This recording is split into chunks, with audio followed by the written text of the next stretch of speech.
हे बलि, क्या आप दान देने हेतु सच है? अवश्य।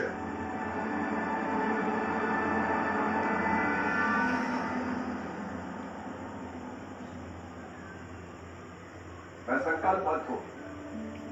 कहिए, आप क्या दान चाहते हैं? हे राजे, मुझे नहीं लगता कि आपकी इस संसार का सबसे महान व्यक्ति बनने की मंशा ये सिद्ध हो पाएगी, क्योंकि मैं आपसे अधिक महान होना चाहता हूँ। ब्राह्मण महोदय, आप मेरी बात का बुरा मत मानिएगा। ऐसा प्रतीत होता है कि आप स्वयं का आकलन किए बिना ही इतनी बड़ी बड़ी बातें कह रहे हैं। आपकी और मेरी तुलना तो निरर्थक है। जैसा आप समझे राजा।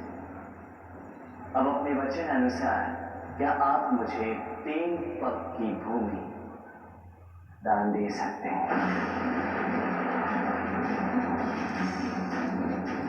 केवल 3 पग? यदि आप मुझसे पूरा राज्य भी मांगते तो वो भी मैं आपको दे देता। वैसे मेरी पत्नी की इच्छा अनुसार मैं इंद्र बनने वाला हूं। ये समस्त पृथ्वी लोक, पाताल लोक, स्वर्ग लोक सब मेरे अधीन है। हे ब्राह्मण, आज मुझसे इतना मांग लीजिए कि भविष्य में आपको फिर किसी से मांगने की आवश्यकता न पड़े।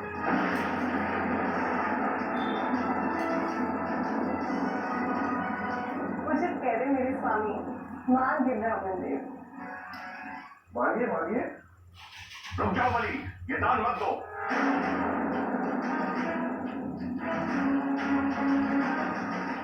मैं समझ गया, ये मेरे अनंत शत्रु नारायण का छल है।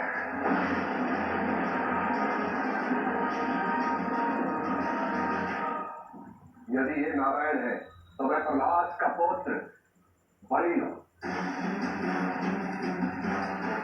मैं अपने संकल्प से पीछे नहीं हट सकता।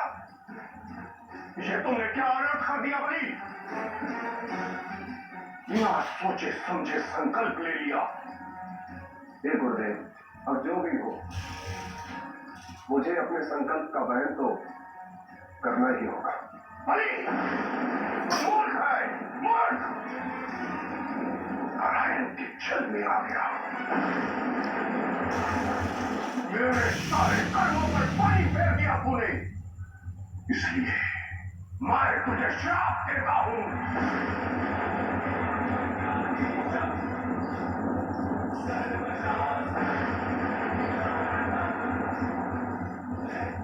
शीघ्र ही तू अपनी लक्ष्मी खो बैठेगा।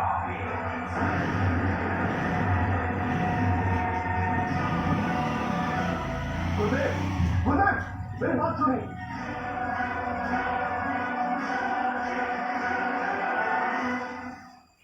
हे वामन अवतार नारायण, आप अपना दान लीजिए। मैं आपको 3 पग भूमि देता हूं।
द्रौपदी तुमने मेरी समस्त धरती और समस्त आकाश पाली। अब मैं अपना तीसरा पुत्र कहाँ है? क्षमा कीजिए नारायण, मैं समझ गई। अपने पति को सबसे महान बनाने की मेरी इच्छा अनुचित थी। क्षमा कीजिए। हाँ नारायण, मैं समझ गया। इतनी शक्ति और बल के कारण मैं अपने मत में चूर हो गया था, किंतु मैं समझ गया। इसी कारणवश मुझे अवतार धारण करना पड़ा, ये समझाने के लिए कि जब दो प्रेमी एक दूसरे को परस्पर उनकी कमियों का, उनकी गलतियों का बोध नहीं करवाते तो वह समस्या केवल उनके मध्य नहीं, समस्त संसार के लिए समस्या बन जाती है।